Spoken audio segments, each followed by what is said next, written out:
sur ce, aujourd'hui je vais vous exposer un problème que j'ai connu depuis un bon bout de temps.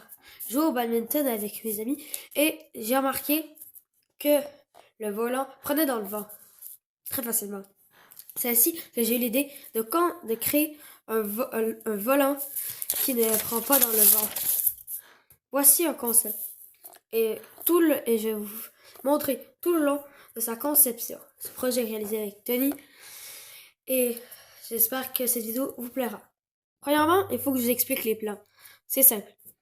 Ici, nous allons ajouter de la masse au bout et ce sera fait en aluminium puisque ce serait moulable. À l'intérieur, il faudrait être capable d'insérer un poids. J'imagine une roche ou quelque chose comme ceci. Un truc d'aluminium viendra soutenir le début, suivi de cordes qui vont venir, de fils, qui vont venir tout le long, jusqu'ici. Les ailerons seront aussi en aluminium pour qu'ils tiennent le coup lorsqu'il foncera dans le vent. Donc, voilà pour le plan. Après quelques jours de conception, 2 jours de conception, nous avons réussi à créer la première base de notre volant. Le corps principal en aluminium, à l'intérieur renferme une petite roche, tout entourée d'aluminium, que si on lance, à cause de la masse, et ici une petite masse arrière, vu que cette masse est plus lourde, il l'emporte. Si on l'envoie de ce sens-ci dans les airs, il retombera de ce sens-ci. De son côté, voici comment ça se passe du côté de Tony. Donc, moi, je fais l'arrière et Orlix fait l'avant.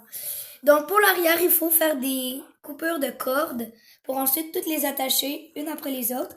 Ici, avec ça, je m'en sers pour lisser, même si je sais que c'est pas fait pour ça. Mais je m'en sers pour lisser la corde pour qu'elle soit plus lisse quand on va l'attacher. Et ben, moi, je continue de couper des cordes, du coup. Avec cet outil. Non, pas avec cet outil. Après plusieurs jours de travail, on a enfin fini le volant. On vous explique un peu son fonctionnement. Moi et Tony, nous avons fait un plaisir de le construire. Ça a été quand même assez facile pour un projet.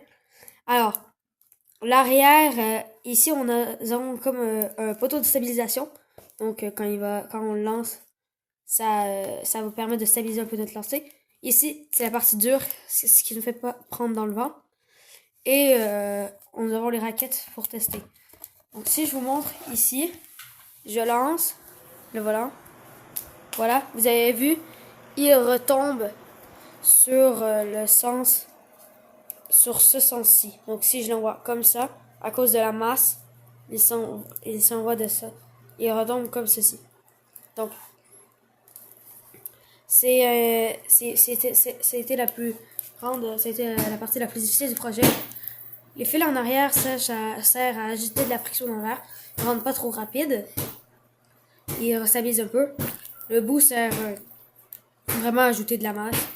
Et j'espère que vous avez aimé cette vidéo. C'était Orlix. Et Tony! À la prochaine. À plus.